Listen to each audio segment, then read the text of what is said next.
Last time on the Untold Tales of Ragnarok, our adventuring party, the Kraken Guard, met face down the cave of Grendel's mother, trying to track down their companion Halfdan after he was mysteriously captured after they defeated the hideous serpented lake monster in a quick fashion. They traversed the cave for a long while, avoiding traps and taunts from the demonic witch, as they all avoided or took strikes from her in the dark, being jumped from every curve and corner.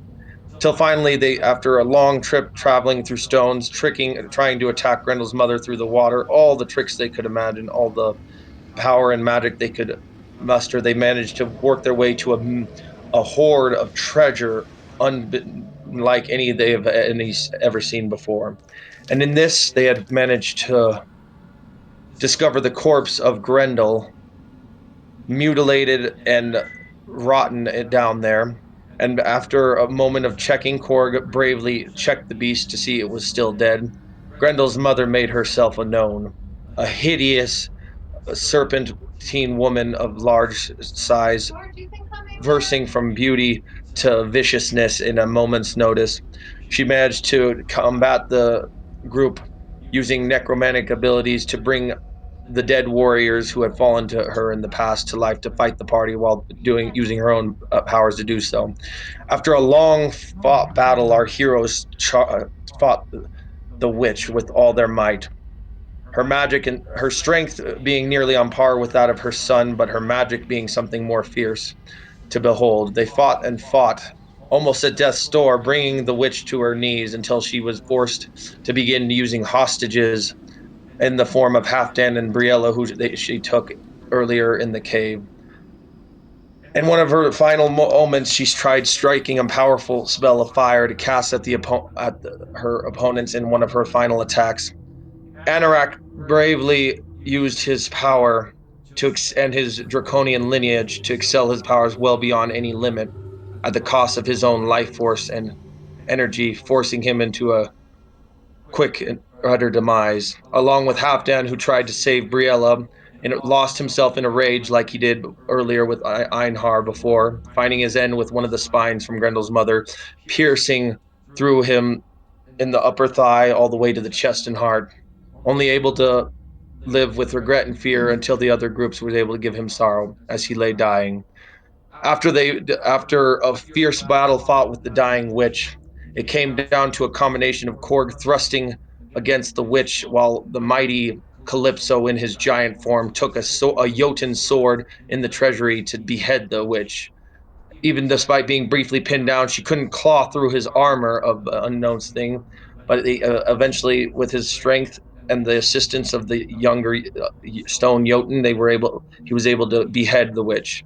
Finally, finishing off in a rage, Korg managed to go to the spiked Grendel, who was reanimated, the proper word, I should say, after overpowering the monster single-handedly, spiking him against the wall. Just as the witch died, her magic still laid into the beast still living, he went over and in his berserker form with his literal bare hands ripped the creature's head off. Solomon Thing came forward, and now our session begins.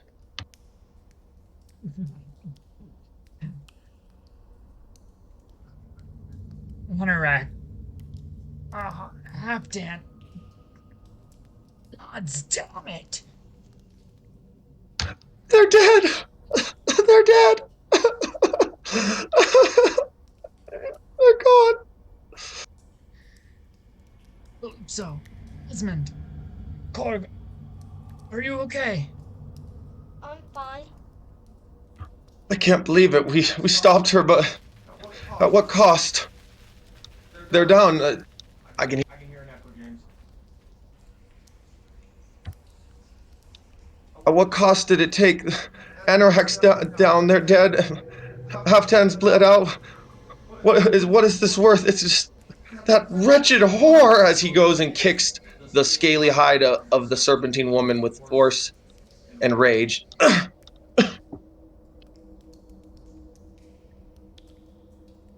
I'm like on hands and knees. Blood's like draining out of my dark hood. And I'll like slowly stand up and I'm like falling side to side. Good thing we happened to survive. But I'm I'm hurt. We need to watch our back around here. We don't know what else is in this cave.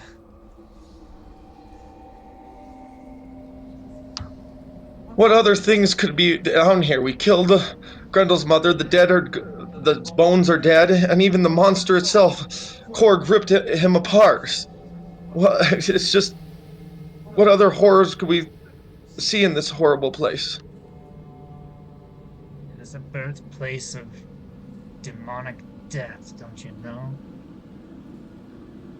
Look around you.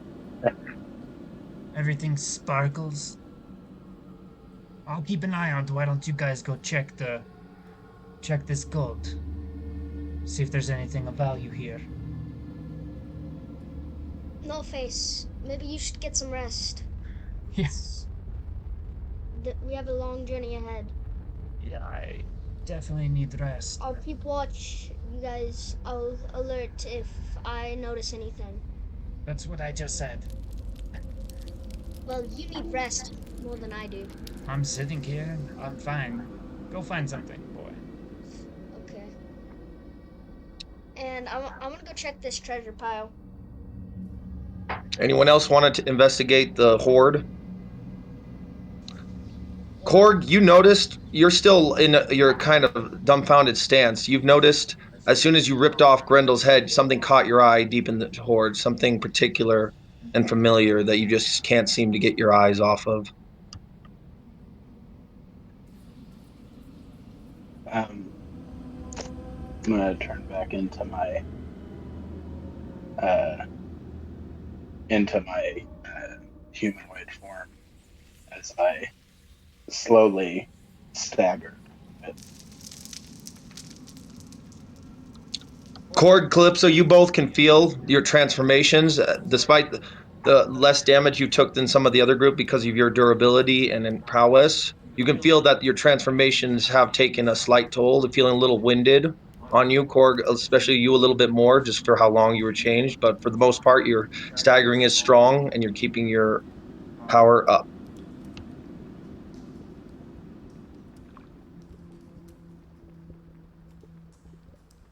Uh, um. So what would I roll to like look through this treasure pile? Like, No, just say don't say what do you roll. Say what do you find. what do I find in the treasure pile?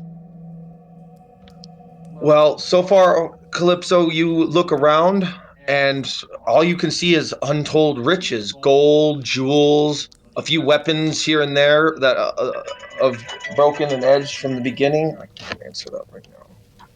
And all you could see is just the massive. It's just around the walls, scattered everywhere. Some chests broken and shattered from the thrall. You also find yourself noticing the bones scattered among treasure, some rusted and shattered armor here and there. That's all you see for now. Um, can I look? I want to look for some steel armor. In that moment, you take a walk, thinking your armor's damaged. You look down to notice your armor has changed.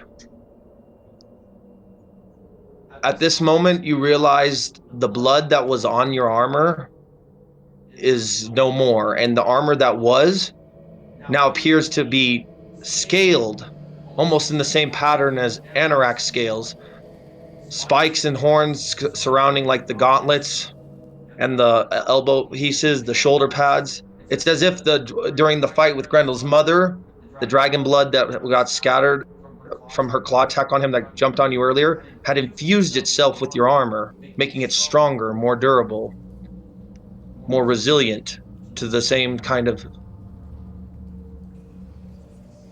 Calypso, look at your armor. You look just like Anorak. Maybe his sacrifice wasn't in vain then.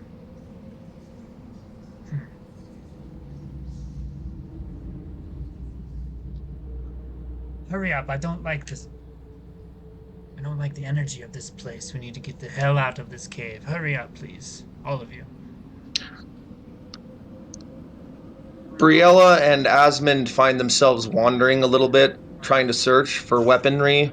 Asmund seems to come across a few more arrows of relative thing that he tries to collect, while Briella manages to sneak a particularly ebony bow, possibly forged from bone, off the ground, and it grabs a few of the arrows similar to Asmund. This looks nice. I think I'll take this. It looks strong, stronger than the ones I keep breaking. Okay, keep doing the voice. it look it, Look, you practice. Practice, it's okay. Well, 3. It looks good. it looks good. It looks stronger. It looks like it's made of bone. I could probably make it last longer. I'm trying to get Jake work on his Briella voice. Sounds great, Jake. Just work in progress. After a few minutes, you all keep scattering. Do you look for anything, No Face, in the horde? Yeah, while I'm laying here, I guess I'll take a look around.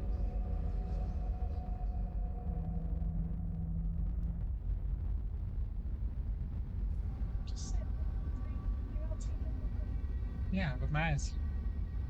Korg, you keep finding yourself staring at this one thing. Are you hearing me talk?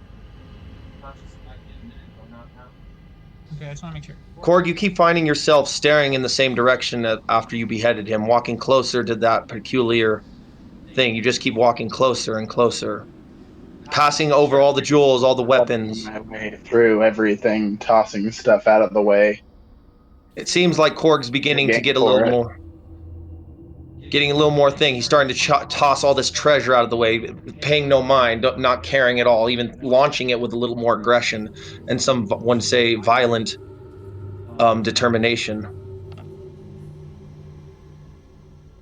Thrashing about. Korg, what are you doing? Are you all right? Why are you getting so worked up? Cord doesn't respond. He's just dead focused. Have you returned to regular height, Yeah. Calypso? Oh, sorry. Yeah, no, you're good, Korg. Yeah, I have.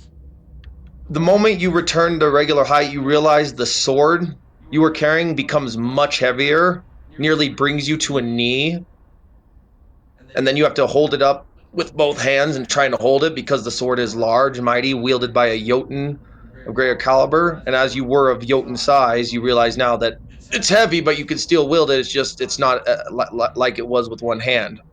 So you kind of have to hold it over with two if you don't carry it on your back. But the sword itself appears a beautiful gold handle with a blade tinted nearly the same, but you see something on it, inscriptions and detailed artwork. It would appear that it represents the sword itself on the handle, the hilt, the guard represents the beginning of creation. When Ymir, the giant who was slain by Odin and his brothers, the same giant that fathered all the giants beforehand, this was his blood was smeared and killed off the majority of the race that would have brought the world into chaos eons ago. The whole story is engraved on the single hilt. It almost moves as you look at it. As you read the runes with your giant ability to read giant, you can get a little bit of Jotun history off this blade too. What does it say? Basically everything I just said. The beginning, how the gods Odin, his brothers Vili and Ve, slayed the first giant Ymir, the one who brought up creation, and through his blood, caused a great flood that washed away most of the Jotnar at the time, that would have brought the world into chaos and given rebirth to the world's realms of men. The sword is ancient, it's old, and even tells the history,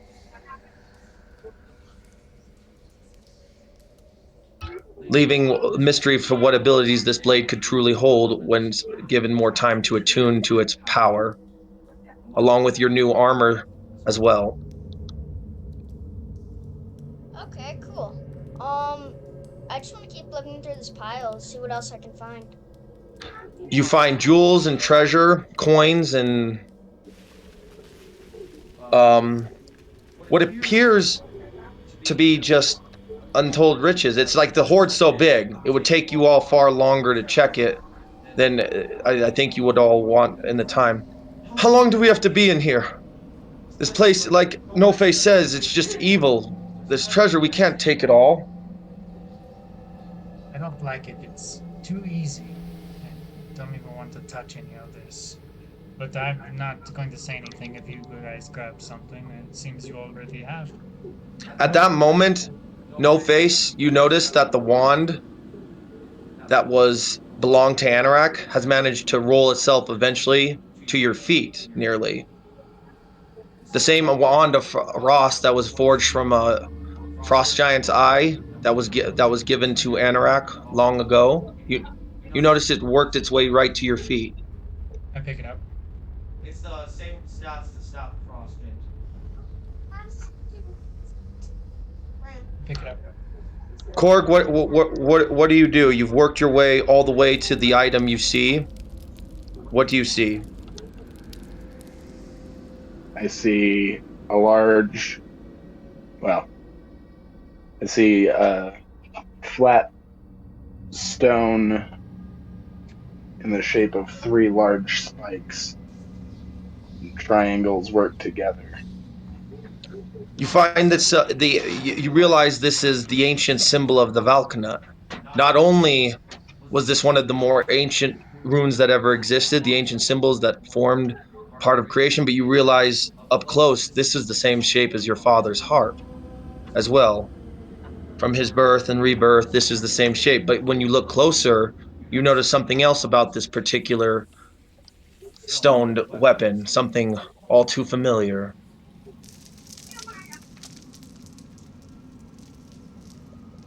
All At right. that So at that Korg, moment, go ahead. Go ahead. sorry. No, go ahead. I was just saying, at that moment, Korg, you realize this is your father's shield. Large as it is, but your size was capable of easily wielding it. About the same type of size as it would be the sword, the Jotun sword, but it is looks like it's reshaped itself, almost as if your father's heart during death, the heart itself forged itself into the shield. This is the shield of Hungnir, found its way deep into the cave of Grendel's mother.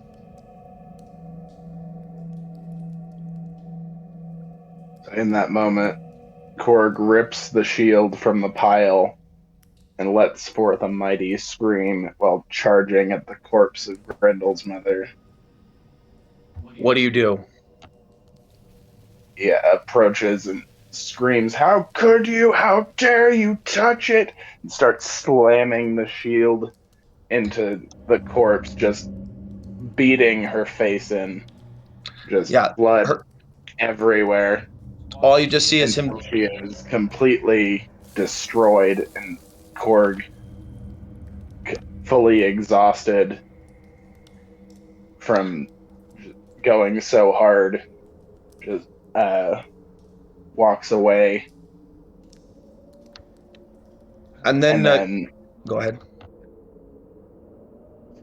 he screams, "How could you? How could you? You just see him How take could you be so stupid, you giant oaf?"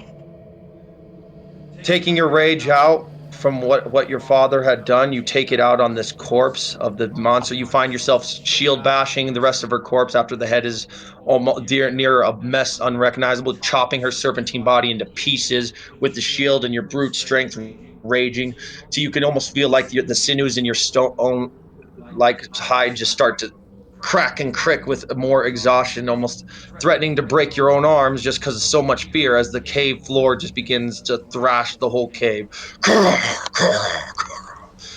Raging until you just smell that she's nothing but a messed up bloody thing on the ground as you hold the shield covered in the stone like Valknut shield now in your hand, large and impressive holding thing. You find yourself holding it in a way similar to how your father would wield it. bringing up a sense of memory. What's wrong? Korg, what is that? What is wrong? Why are you attacking? What is happening? What's happening? Why are you so angry? What is this? I would like to whisper a word in giant that is like calm, and I would like to cast healing word on Korg just to try to calm him down. Will you roll that for me, bud? Or does that cost a roll? He does gain a D4 HP, but I'm just trying to like calm him down. Perfect. Does it, Is that cock for reals? it looks like it.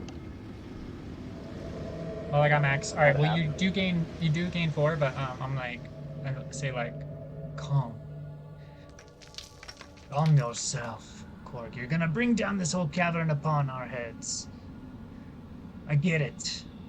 All right. I can see. Well, I see more than I'd like to, okay? I understand each and every one of you have. Well, we all do. Family issues. But we seriously need to get out of this cave. Are you done snooping? And I'm like looking around at all of you guys. And you guys When notice you me, look you guys notice me tuck like a white wand like in my robes. at that moment, while you were looking around at everyone, you noticed where Halfdan was. All that remains is disturbed earth and a blackened spot. I would like to go investigate that spot. I just want to kind of like walk up and kind of rub my feet in the dust. Can you roll a d20 for me, bud? Oh god, I'm scared. Is it investigation or roll d20? Okay, well here's just my regular d20. Add your stuff. 10. What am I adding? I guess wisdom. 14. So what you can see is this earth appears to have sunken in, and what, like, as if the corpse that was Halfdan that's theirs has sunk itself into the ground, and the black spot that remaining, all you keep getting is the odor of death and decay. Can I like? Is there like dust or dirt or something? Can I like? You can grab some of the blackened earth that has been like sunken in. You can feel it. It has been disturbed, but then when you get past like the first few inches, it becomes solid again. But it's still, you could tell what has happened. He has sunk in deep enough. Okay, I would like to like scrape my hand across the ground and kind of put it into a little pile and just grab as much of that pile and put it into a pouch. You save it. Yes. Perfect. I would also like to go over to where Anorak died and kind of just check things out. As Briella and Asmund collected some spoils, jewels, Briella managed to collect some fancy bone of animals that looked like some were engraved in gold, some were made of necklaces of beasts. Grendel's mother had some strange taste, but the jewelry itself, Briella felt as a huntress she looked good in, and she took that. Asmund tried to collect a few pieces of gold and jewels, just as some spoils. He couldn't seem to find too much. Others with weaponry, and he didn't want to try and take Briella's new bow, just because he figured his was still good enough. He had done his string with some old ones that he stole from some of the skeletons they had defeated earlier. As Calypso finds himself admiring his new armor that he's still trying to figure out, along with his sword, which is heavy, but he still managed to carry it. Korg finds himself trying to calm down as No Face works his way to Anorak. You see on the ground the Dragonborn, the son of the warrior. His body was laying there, but then you notice something. Doom, doom. Immediately, the cloak starts to rip. Wings start to pop out the back. As the body of the Dragonian you all knew begins to grow at an alarming rate. At this moment, it begins to twitch and rise. But this is not like the necromancy you had seen before with the corpses and even Grendel. This is different. With your hearing, you hear a heartbeat. And at that moment,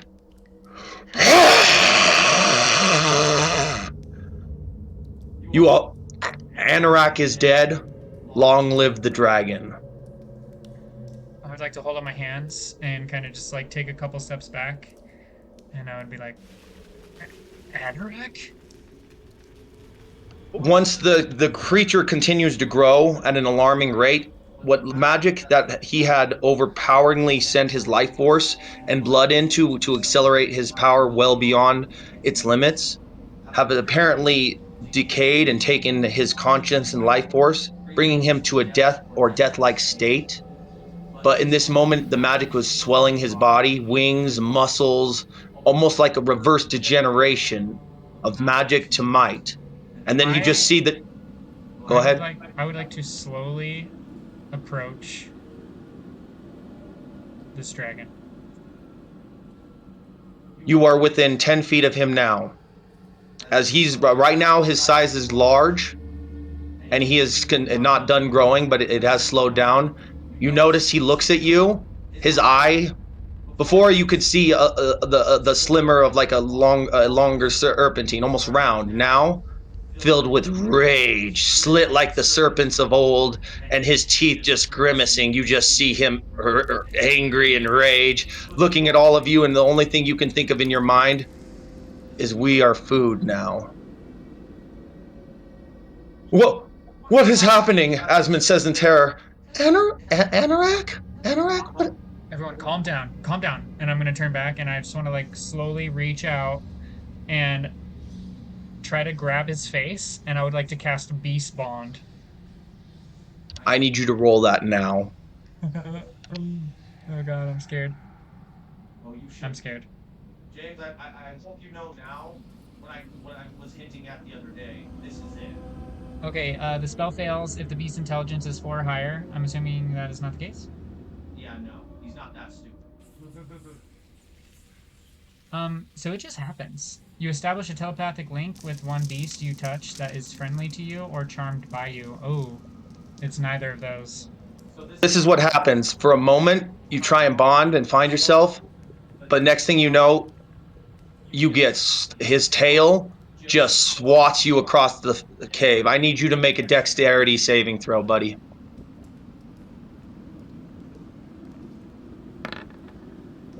Unnatural 20. What at the moment, the spiked dragon tail that keeps on trying to grow narrowly misses you, but you just manage to effortlessly jump over it and through it. I'm like, calm down. Calm yourself. You just see nothing but rage in him, and he continues to keep growing. He's almost threatening to start breaking through this cavern. I run. At that moment, you all need to make a choice: fight or flight. I'm gone, dude. I'm running away.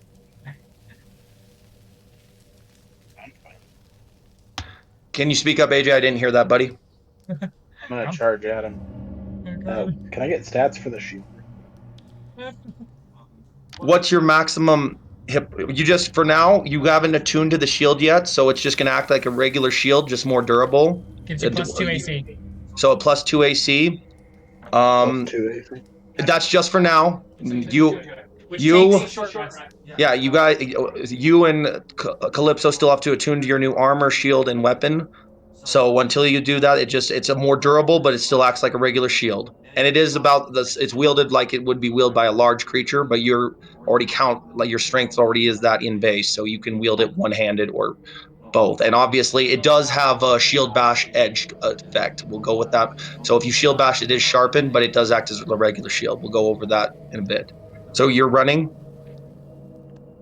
Yeah. Oh man. Can I get stats for my new armor, or is it the same? No, not until you have to attune to it. Right now, this is fight or flight. Briella and Asmund just start panicking and backing away at a fast pace, but not taking their eyes off of the now almost nearly huge dragon threatening to swell up in this cave. Beat you and you're worried about how I'm good your gonna armor run is. up to it and yell for the rest of Have them to dragon get away. scale armor. You notice the dragon looks at you, You knew Anorak. He was your friend. His eyes, it was like this is a beast different. The horn's still broken, but he's larger, muscle, power, rage. Next thing you know, you just start seeing him trying to charge up a blast breath of fire in his mouth right now, as he just tries to get ready to you have very little time to react. This would be a good time to use your berserker power to tank this, because he's getting ready to shoot a blast breath of fire right at you, Korg. Are we in initiative now, or what are No, we? just roll. Just go. Role play. Role play. This is role playing, so you can transform to tank the damage, because you're going to get hit with this fire. There's no blocking this.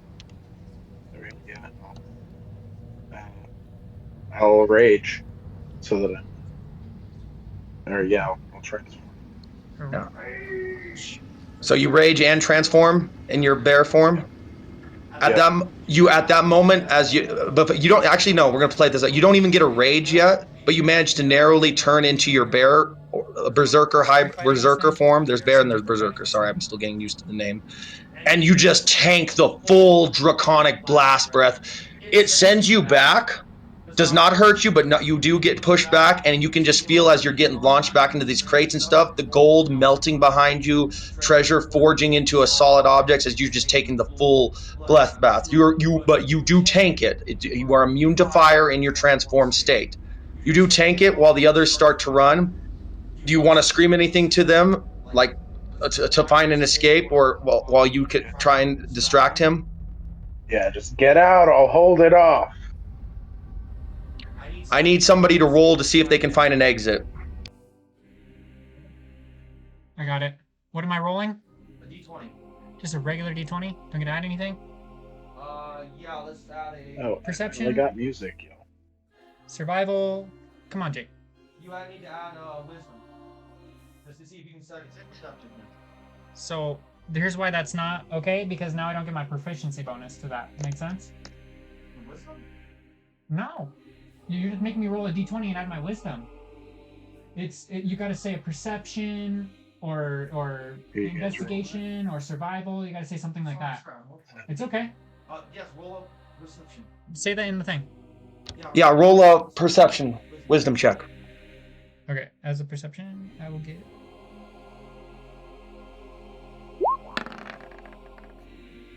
17. Woo. Big bonus. You notice an air pocket by a cave that could definitely lead underwater briefly, but you notice the current, the way the flow is. That could possibly mean the way the current's flowing, that there has to be an exit through the stream. Briella points, notices, "No face, is that what you see? Can we get out of here?" As she tries to notice the same spot. Asmund's panicked and he can't even see shit right now. If you can hold your breath, get in here. Take out something. In a moment, briefly, the dragon begins to try and say something as he continues to grow. "Leave my horde!" As he swipes, as his wings do a massive beat that ends the flames that was now surrounding Korg, sending the berserker flying towards the rest of the group, just launching him from the pressure of the wings right towards them. And the dragon begins to try and chase, threatening to bring it down, the whole thing. You all have to escape down this tube. You have to be quick. I just follow No Face. You better hurry, Calypso, because you're feeling heavy. This new armor, the sword, all the other weapons you're carrying, you're feeling yourself needing the light and the load. So you need to pick up the pace. You see Calypso just drop. You see him drop his long sword. The moment you drop it, you manage to pick up the pace just enough.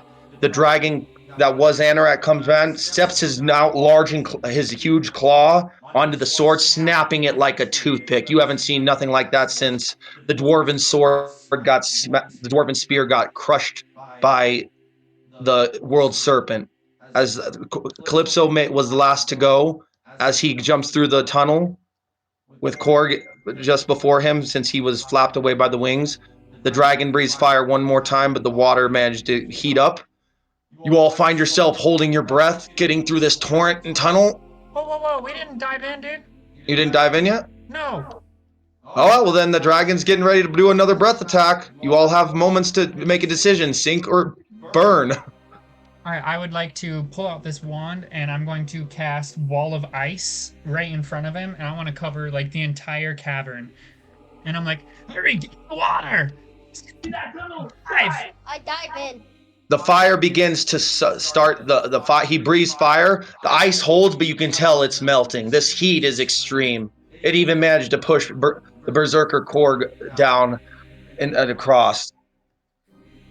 Korg, do you jump in the dive? Okay, wait. Sorry. I try and jump all the way across. Yeah. Okay. So you see, like I'm like holding him off with the wall of ice, and I can see that it's not going to really hold him. So you see No Face actually like get like ready his stance and reach with both out, and he like grabs onto the wall of ice, and you see it like begin to morph, and I can actually make it into a dome or a sphere. And so I'm going to actually try to like make like a dome around the dragon, trying to catch him. He needs to make a dexterity saving throw. 17. So he just starts to break around the ice, but it does manage to. You're not talking. Rolled rolled a 17. He managed to start. It tries to steal him, but this dragon's strength is he's too much. You start seeing him break his claws through. It is distracting him enough and making him rage that he's momentarily not noticing the rest of you try to escape the thing as he just keeps raging. Osmond manages to trip up and fall down. Briella goes in after him, noticing he could fall dangerously. Calypso, did you already go through? Yeah, I did. Okay. Korg, did you jump in? I'm confused as to what we're trying to do here. We're trying to Escape the cave through an underwater torrent. Okay, sure. I'll follow, I guess. Okay. That means you are the last one, No Face. You get as he breaks through your ice, his fire's already melted through most of it. You see, you get one last chance holding your wand up to him to look in this dragon's eyes, and you see nothing of the friend you had left. Just this raging monster whose size continues to grow to now he is huge in size. And he stands up tall and confident, ready to end you. You have now, this is your last chance to escape the cave. I'm like about to say something, and then I just dive into the water. And as you dived in the water, you can feel it heating up as he blew a breath attack again, starting to boil. It appears this torrent is small.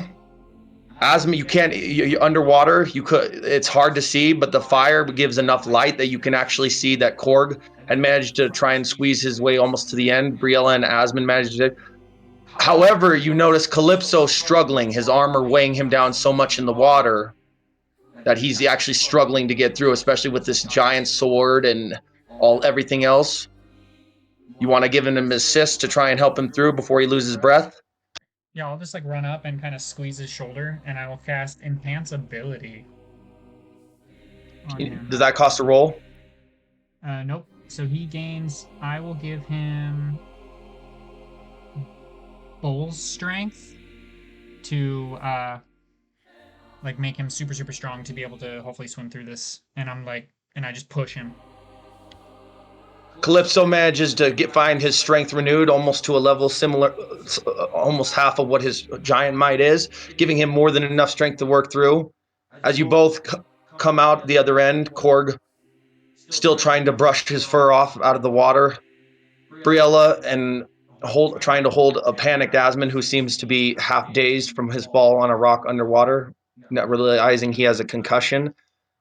As the two of you come out parting breath, you find yourself away from the cave, and you just hear a grumbling blow into the ground.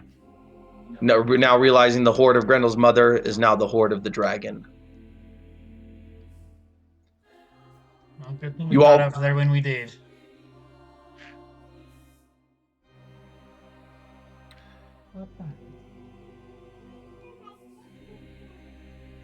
Seriously?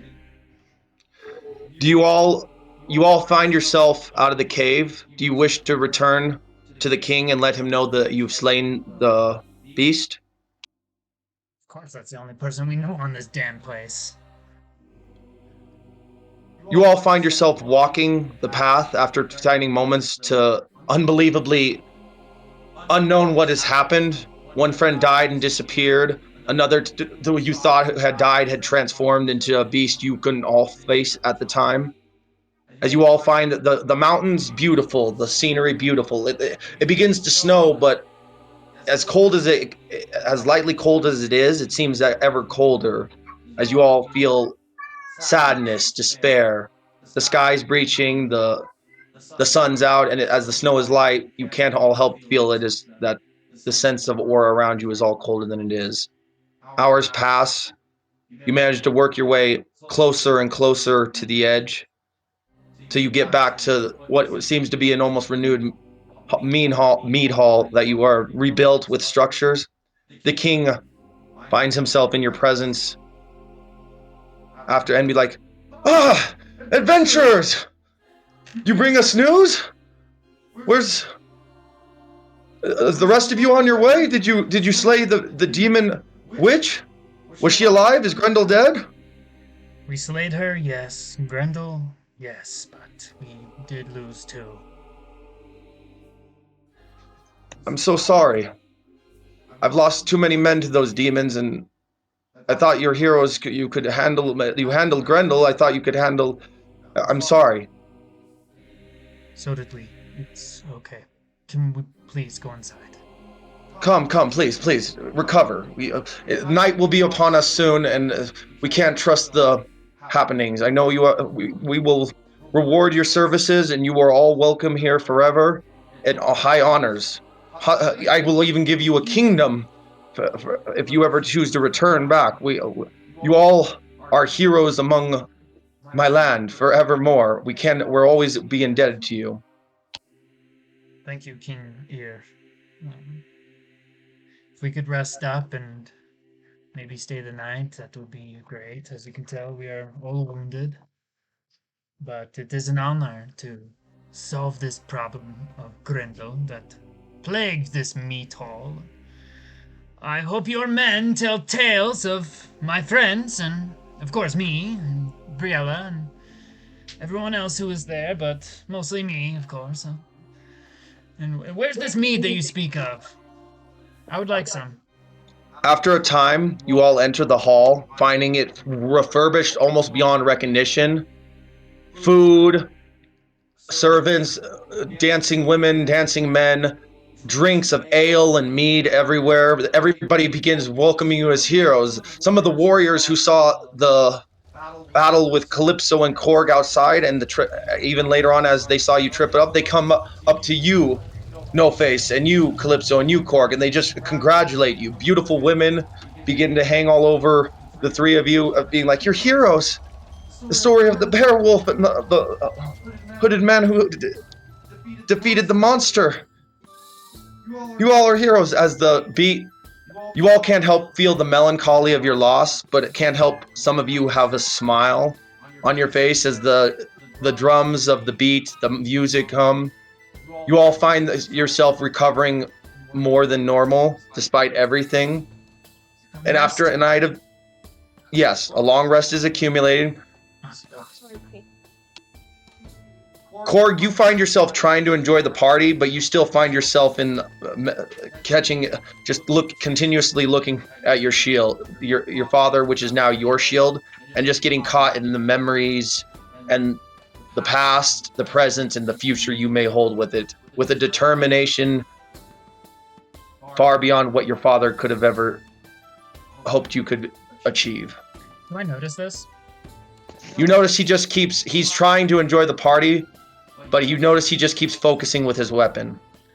Eventually, I'll say he just goes and sits in the stick. I would like to go grab 2 mugs of ale and join Korg. After a time, you all find yourself now getting a little bit drunk, drinking ale and mead, but you all have a sense that it's fine. Grendel's mother is gone this night. The nightmare is over. You lost 2 friends. possibly gained a foe, Untold. But even still, you couldn't help that the dragon wanted, in only words that the dragon said, he said, "Leave my horde."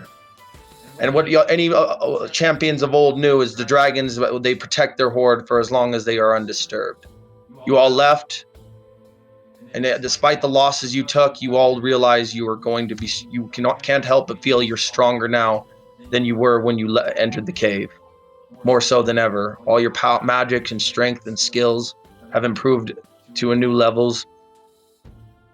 After a night of sleep, and for some Not even gonna let us roleplay? No, we'll let you roleplay. You said after a night of sleep. After a night of sleep, you all will realize you'll be fully reviewed for your journey tomorrow, but you all continue to enjoy each other's company as Nice much save. as more.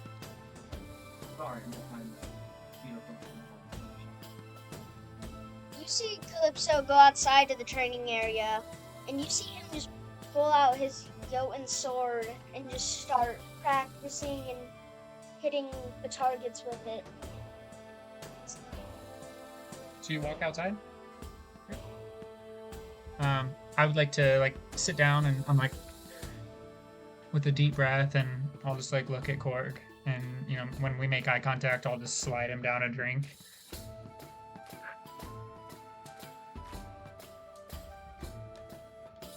Briella finds herself hammered. Asmund's passed out from drinking and recovering his concussion. He drank too much and found himself passed out in the arms of some of the male suitors who were there. Briella walks up to Korg and No Face. They're really gone, aren't they? They really are. They're really gone. Finding herself drunk and just getting upset a little bit, but not too much. Just you can tell she's just starting to get depressed.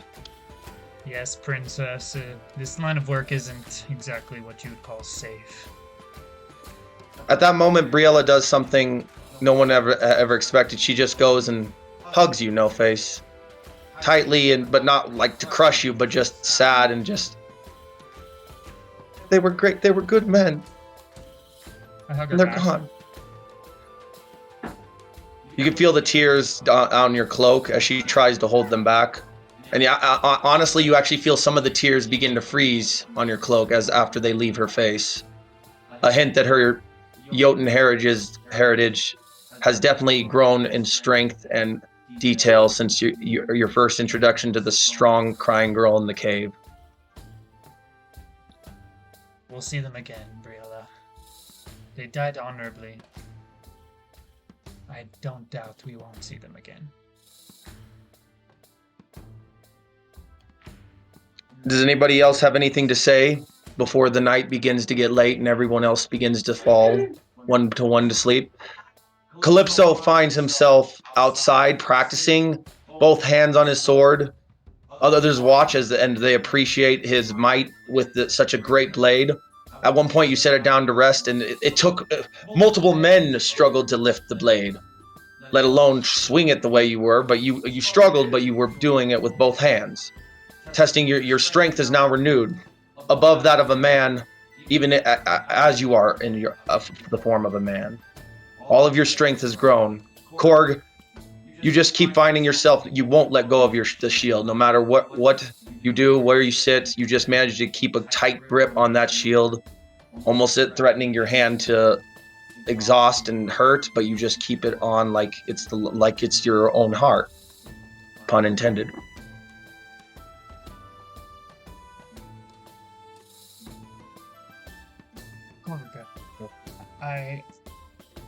I would just like to kind of reach out and put my hand on him.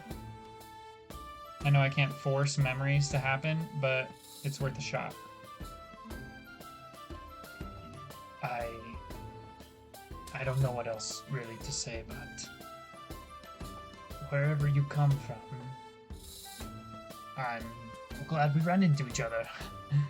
You really saved my ass back there. I'm thankful. Thank you.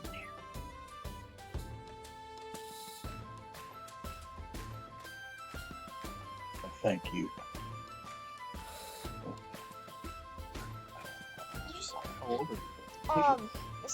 So I'm outside. I want to go. I want to go to the spot where me and that wolf had that fight, and I just want to see and just what's all there.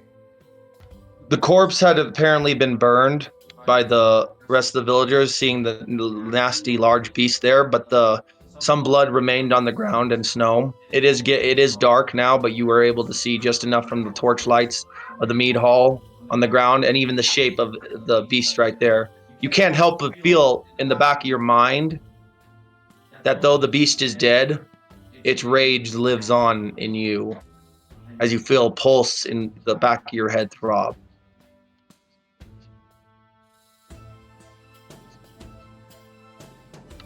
After a while, you find yourself tired and it getting late and cold, so you work your way back into the mead hall to get ready for a night's rest. Everybody begins drop. Briella managed to fall asleep. The only ones still awake are the three of you. No Face, Asmund, even Korg begins. He's awake, but you could see that he is getting tired as well. The battle fought hard by all three of you. You guys begin to fall asleep yet? Yeah, that's fair. Calypso goes in her room and just goes and lays down in a bed. And you, Korg, you were the last one awake. Do you eventually drift to the land of dreams? I guess so. And even as you pass out, you don't let go of your shield. Your grip remains ever the tight against it, even as you sleep. After a night of sleep, you guys catch flashes of the battle, the defeat, the death, the dragon. Before you know it, morning has come, and the king wishes you all a good morning. He hopes you all will stay with him in his land, but all of you realize that there's more for you to do. You guys choose to stay or choose to work your journey back?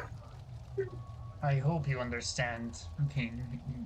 We might be back soon. I think I can speak for all of us here that this place is better. It's a good stop. I don't even know where we are, frankly. We're on the ship and kind of just landed here, so I guess we're just gonna go back on the ship and follow the sunset. After a while, you all start working your way back, following the same trail you had before. Beautiful mountainry, the snow had begun coming again. It was a brighter day. A few hours had passed, it mostly quiet. You all hear some birds flying through the sky, seagulls, crows. At some point, you catch glimpses of your owl flying above trees to trees, looking at you. Woohoo! Woohoo! And even high above the sky, I want that owl. Someday. high above the sky, at one point you think you see two ravens flying really high, higher than they probably should. A glimpse of two black dots in the sky. They stay covered by the clouds as they move on. You work your way further until you find yourself in what appears to be the avalanche spot where the frost giant had managed to seal you in your little hut of ice hut made of wood and supported. No sign of the beast or the great giant remain. The snow begins to come down harder. Before long, you finally reach the coast. When you get there, though, the ship is gone. And you can't help but notice that on the way to the ship, there was this ore of earth and this blackened footprints, blackened ash footprints, swollen, walking towards where the ship was parked, or where it was parked off to the edge of the thing, and now the ship is gone. Do you want? But you notice this ash is not unfamiliar to you. No Face. You notice this ash, the smell, even the texture as you step on it, is the same texture that was in the cave for where Halfdan's body was. I would like to. Well, I could just kind of look around, I guess.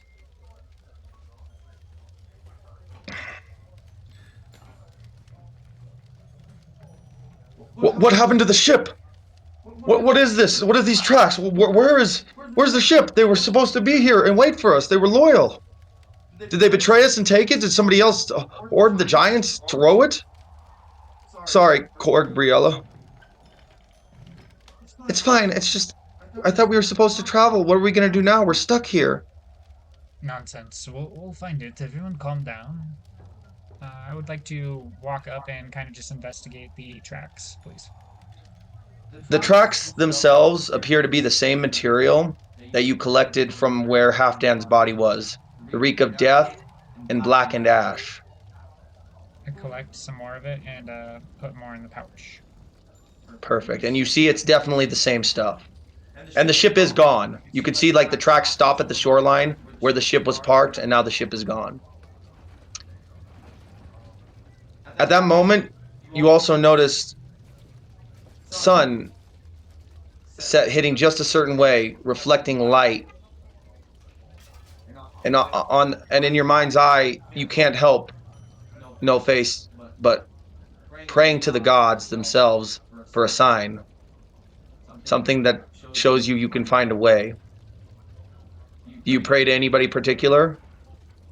Well, I've had good luck with Freyr, so you see me take my Kraken staff, and it has kind of a little bit of a point still on top of it. AJ, you weren't actually here for this. I had a sickle, and ripped the Kraken's eye out I got a key, James. So just and attached it to the top of my sickle, and then ripped a tentacle off, and then formed it around a piece of wood and made a Kraken staff. So I'm going to take the Kraken staff, and I am going to like sit down on and I cross leg, and I'm facing the sunset, and I'll look to each and every one of you, and I'll be like, "Come, sit, join me. I think I have an idea." Do you guys join me? Yeah. That's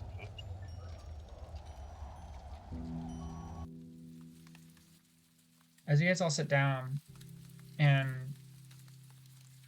cross your legs, we look out upon the sea. The sun is slowly going down to where it's casting a burning flame of amber across the entire sky. as you pray to God. And I look at each of one of you, and I make eye contact strongly, and I'll say, "Slice your hand and pray with all your might, and we will get out of here." And I will take the end of my Kraken staff and slit my hand and hold it out in the middle of our circle, and I'm going to pass the staff to Calypso. I slip my hand as well, and I put it in the middle. Briella and Asmund do the same. Korg, do you? Yep. Even though with hesitance, because you know your distaste for the gods, this isn't Thor, this isn't Odin, this is one of the Vanir. Supposedly one of the ones who also warred with the Aesir in the beginning, so you couldn't help but find yourself finding an acceptance to just do it too. Despite your distaste for the gods, you understand that what it needs done needs done. As the young giant slices his hand in the blood to complete the circle of the rest, at that moment, light, the sunrise, the sunshine, the sunset brings a little bit of a rainbow tilt down on the ground, and by the shoreline where the ship was, you all can't help but see this very tiny little ship, like what would be a toy to some, appear right there. Does anybody investigate it? Yeah. Calypso, do you see that? Yes. Would you go grab that? You see Calypso go up and grab the ship. The moment you touch it, before you can even pick it up, the ship expands. It's unlike anything. It almost like you have to jump back at first just so you don't risk getting knocked over. It becomes the size of a ship bigger than that of Halfdan, a very large ship. It expands. It unfolds itself in a supernatural way, finding itself a large ship. Then you all realize, Asmund says in his mind, this is the ship of Freyr. This was forged by the dwarves for him many eons ago. This is the god's own ship. It's a miracle. No, Briella, it's no miracle. I owe Freyr a lot. He's helped me a lot out recently. Come, and I will go onto the ship. When you all go on, do you all join him? Yep.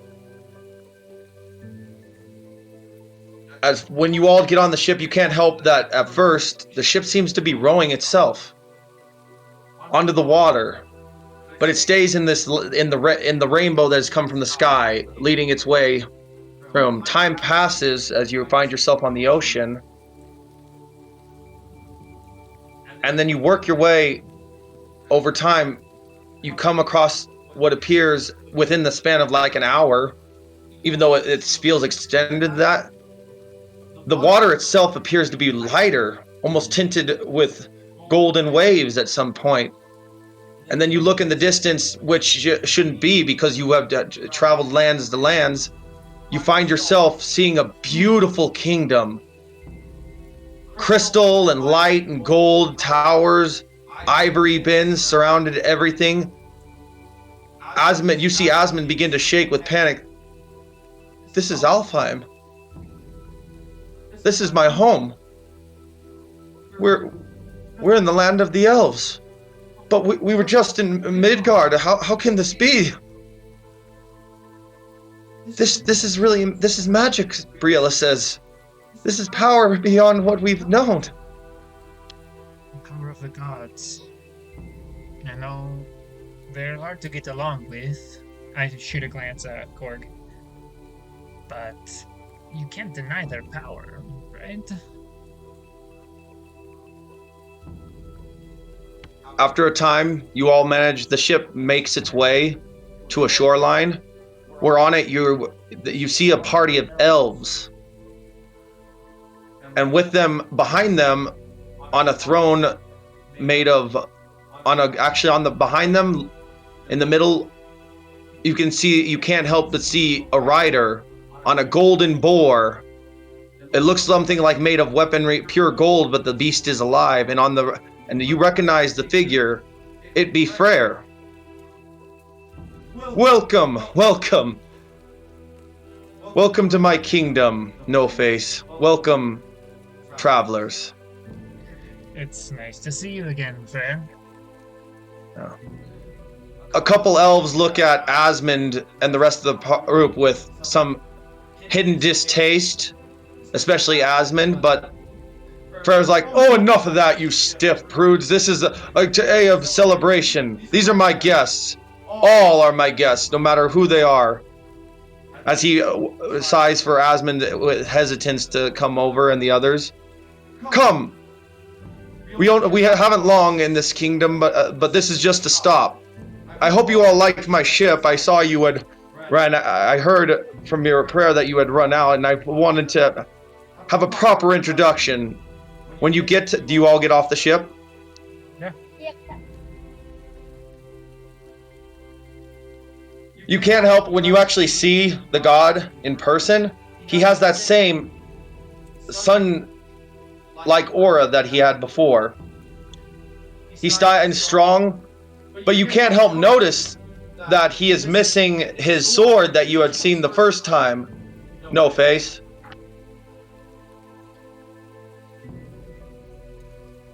You hear that, James? Yep.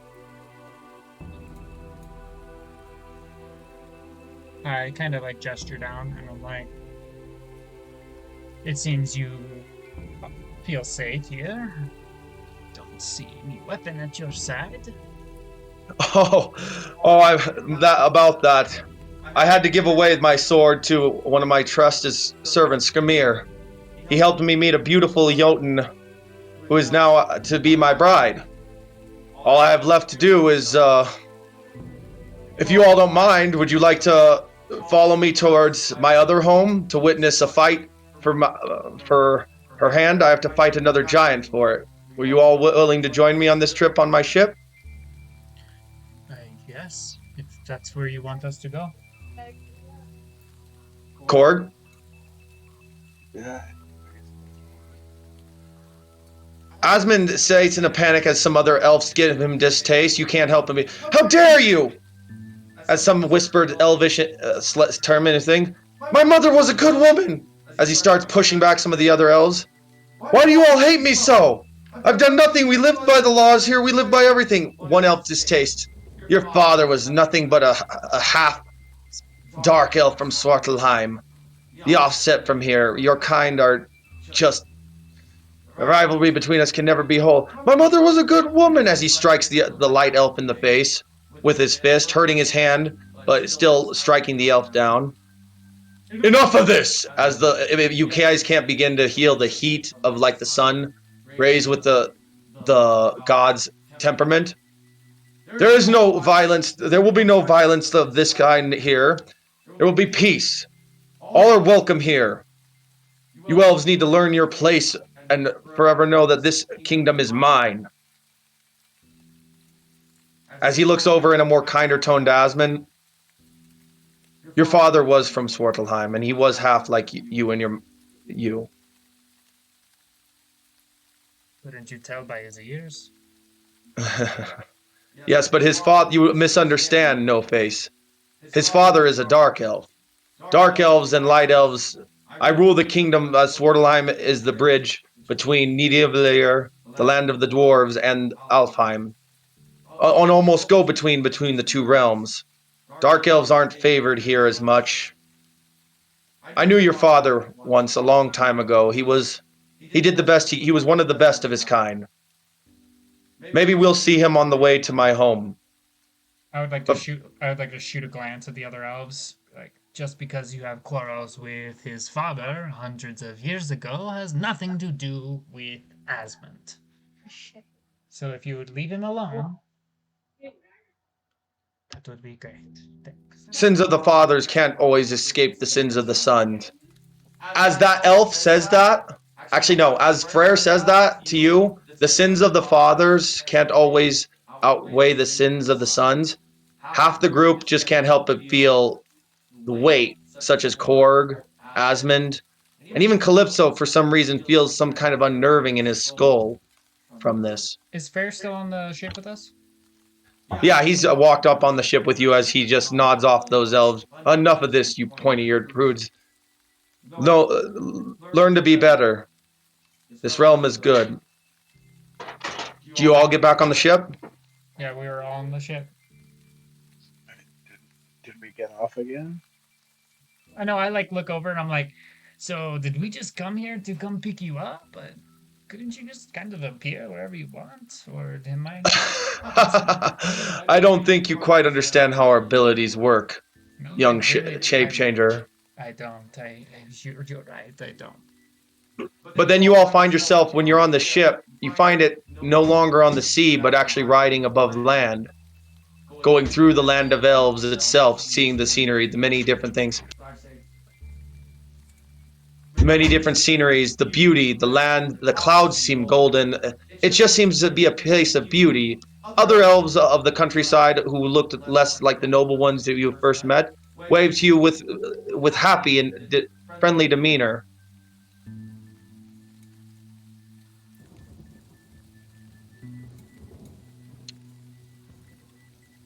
And then they came, after a while, they came across a darker emblance. We'll stop here for a moment. Come. Do you all get off the ship again? Yeah. Time is a little different here, my friends, so don't take too worry on what happens. This is Svartalheim. This is the land of the Dark Elves. This is one of the major keeps. An old prison, unfortunately. Here, follow me. As you all come across this old keep, you come in to see a few dark elves looking around, some with like shady looks, some with, but every single one bows to the god of light, of sunshine, when he approaches, showing their respect. And then you all come across one of the lead ones, an older elf who, still youth in appearance, appears to have lost an eye in battle. As we're like walking, I'll like kind of look at all the people and like pretend like they're bowing to me. Just like put my hand out. It's fine. You don't have to. You don't have to bow. It's fine. Oh, you're funny, shape changer.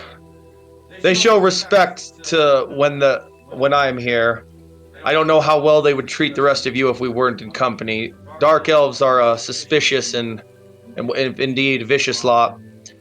Isn't that right, Nastra? The one-eyed elf swordsman draws his blade, pointing at them, as quick flash, and then puts it back. Yes, Lord Frere. Our kind do definitely hold suspicions against others. Is the father is Akon here?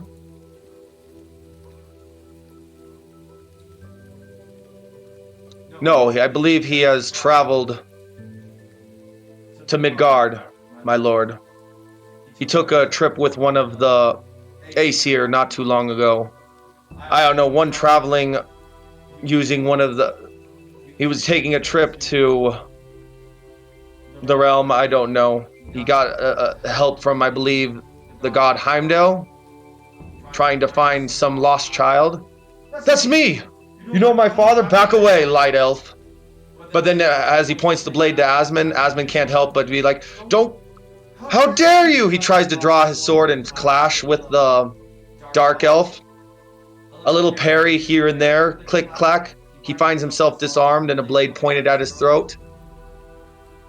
But then he grabs the blade before it can go to his throat, be like, you can see in his anger at the moment of being called that, because hated by light elves, now being disparaged by this older dark elf, he grabs the blade with both his hands. Frere just watches. All of you can see When you're done, you need to let the dogs out at your mom's. Asmund's...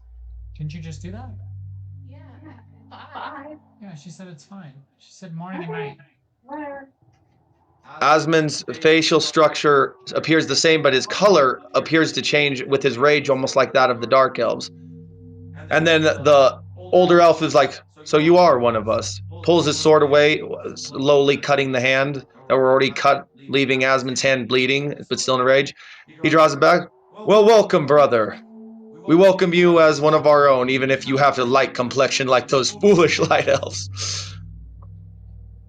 Lord Frere, is there anything else we can assist? No. We just wanted to know this. Let us return to the ship. I have a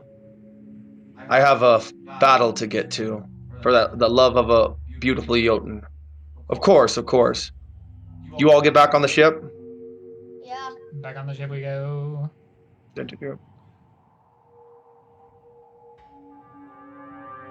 Korg, you can't help but take one final glance at the land around you, noticing that dark elf who just drew blood on Asmund keeps looking at you all with just a certain amount of little too much curiosity as you're on the ship looking back.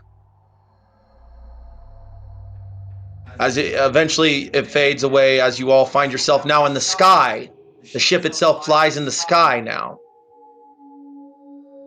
traveling over the mists of the realms. You all can't help but look down with a curiosity and wonder, like this is nothing you've never seen before.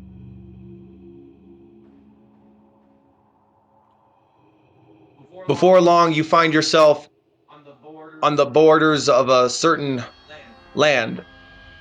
Korg, you can't help but realize the moment the ship lands, you smell the stones of old, the brush of pine, the land that always upheaves but never grows unless it's really needed. Korg, you find yourself home.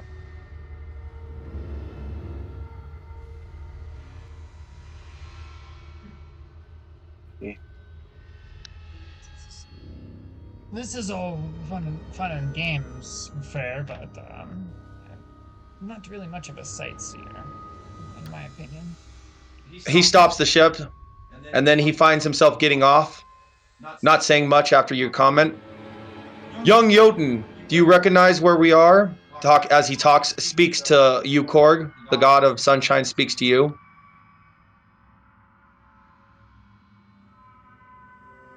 Do I get to talk now?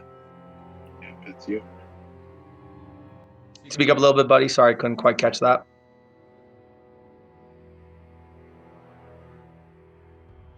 Yeah, it's Jotunheim. Correct. We're actually on the edge, the borders of here in Asgard. As you all can't help but see an upheaval of different. As you walk further, you see a gathering of giants, and one particular giant warrior with a blade in his hand. He looked vicious. He looked mean. That is the giant I must face for the love. But by his side, you can see a beautiful Jotun, striking in complete beauty. Like you all, stunning, really. You almost have to. Asmund can't help but even drop his jaw, despite his taste in um, flavor towards other appetites of the flesh. I worded that beautifully.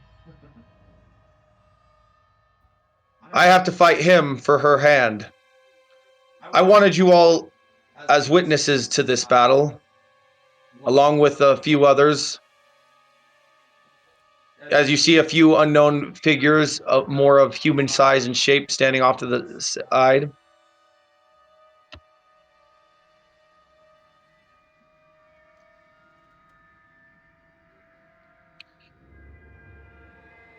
Let the battle begin, bellows the giant. Tear him apart, Belly! The little god can't. It doesn't even have a weapon. And at that moment, you see the god just run a straight book it right to the giant. The giant strikes down, his mighty sword crushing the earth, narrowly missing the god. He finds himself trying to strike at him with points of pressure and hit, but the giant is strong, taking strikes from a god himself. Even at one point, after an extended fight, they just keep clashing, avoiding each other blow for blow. You all can't help but watch. Korg, you can't help but feel you want to help with this fight. Do you attempt to move towards it? Why do I want to? You just feel yourself thrashing the thrall of battle. You and Calypso both. That's all. That's it. But then before you even make it, go ahead. Not cool to interrupt a duel. Perfect. He's like, no interfering. I must defeat him one-on-one. That is the rules. As the giant brings down the sword, the large sword, he catches the god of sunshine, manages to just catch the blade in his hands. No Face, I need you right now to roll a wisdom for me, bud.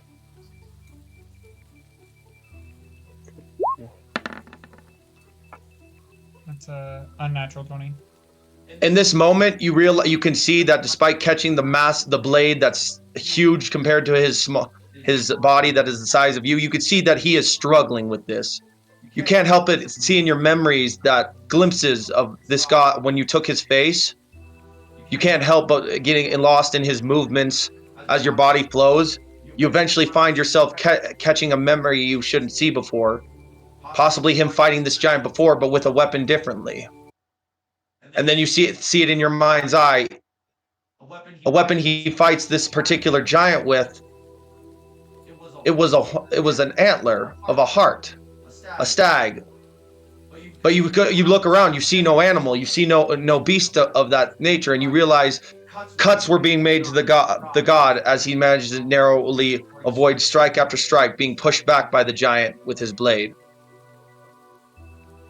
It's a shame I gave my sword away, but I will defeat you, Belly, for her hand. I will defeat you.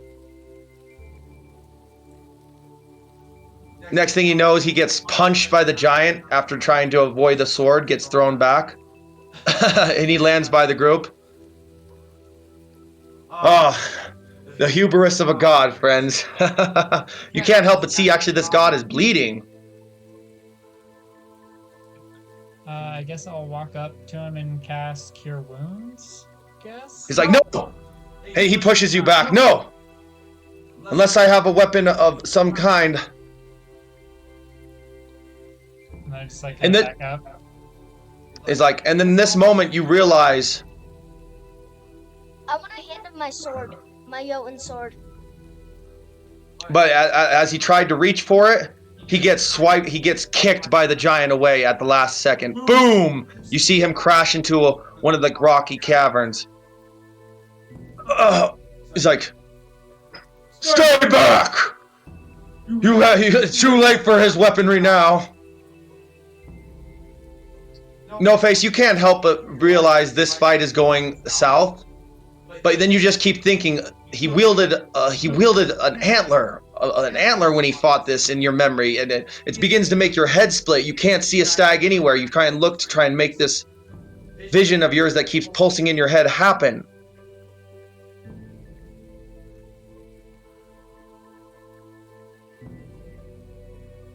And then in your mind's eye, you see this. If you can't find the stag, maybe you have to be the stag. You hear the giant cry out in pain as the god of sunshine managed to do a double punch strike of Norse martial arts right in the groin of the giant, healing him over. He rolled in between his crazy sword strike and avoided the blow in between, and he finds himself back closer to the group. I shouldn't have given away my sword. Now I'm weaponless. I can't hear you if you just said something, James. I don't know what to say.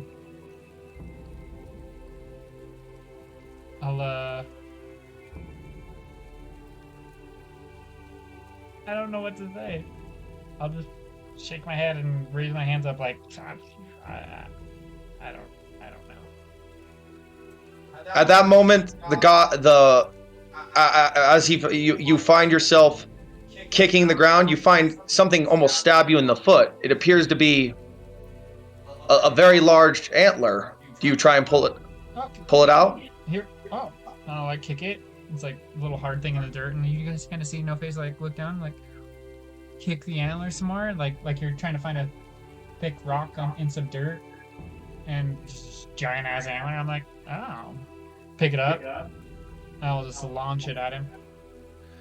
At that moment, the god catches it one hand, be like, and then your vision that you kept seeing in his mind came true. This should work. As the giant brings the sword down, he manages to parry it at the last second with the antler, using it to catch the giant's blade out of his hand with the guard. As it came close, it almost threatened to cleave into the rest of you, but the god held it off with both arms. He's like, I end this now! He parries the sword away, and then at the moment twists the antler, shoves it in the giant's belly. Forever in history, he will be known as Belly's Slayer. This isn't a traditional weapon, but thank you, Shapechanger. It just conveniently appeared right at my feet, so I just happened to look down. I didn't really know what else to look at. Every possible thing. Let's be very clear. I was trying to get you to turn into the stag so he breaks your horn, James. That's what I was trying to imply. Sorry about that. That's fine. I didn't want him to break my horn. That sounds painful. You were in wild shape. You'd be able to take it. No, that sounds Doesn't painful. matter. It's fine. I made it work. After a while, you could see that the god was breathing heavy, but slowly his wounds began to heal. And almost instantly in front of you, just from the giant fight. He went over to talk to the beautiful giantess. They only said a few words none of you could hear. He gave her a kiss and said, I will see you when we were at home. Now, great champions, thank you for joining me and bearing witness. Sorry, I had to sidetrack us with that little mission, acting all nonchalant about a life and death battle he just was into. I think I'll keep this if you don't mind, Shape Changer. Yeah, they found it right here. It was... As you see him grip it, he grips the antler, and in that moment, it actually gains gold tint as he grips it, as he carries it behind his back. Skamir, follow. Let's go. We have a trip. We have to go back to Asgard. The Allfather would love to meet these adventurers, and I would love nothing more than to celebrate what a wonderful day this has been. Do you all get back on the ship? Hell no. Yeah. Back on the ship again, I guess. Korg, do you not get on? Nope. I refuse. I'm not going anywhere near that. Here's a fair compromise. The border between us and Asgard is not far. Those who would like to stay in Jotunheim, I will leave Skamir here to lead you. I will take Skamir to leave with you, to stay with you, or at least stay within close to you to make sure we can return the group. Just be very clear, young Jotun, nothing will happen to you while you're all in my presence. I am not. He looks at you solemnly, recognize as he looks at your shield. Curious. I am not the Allfather, and I am certainly not his son. Do you wish to stay in Jotunheim for now? You know, is the Allfather though? The Allfather, and you want to go see him? It's not so much the Allfather; it's just a celebration. I'm sure he would. He's already. You have no. You've already met him before, have you not? Unfortunately. I would like to say one thing. No Face kind of just like puts his finger up in the air, and I like throws a foot over the railing of the ship and kind of hops down and stands next to Korg. Like, he's got a point. Where are we going? What are we even doing? I did pray to you. Yeah, we did. I like looked around. I'm like, but I didn't ask to go sightseeing. With all due respect, Frere, of course. Honestly, I don't even know where we're going. And I'm like, look up at you, Korg. Do you?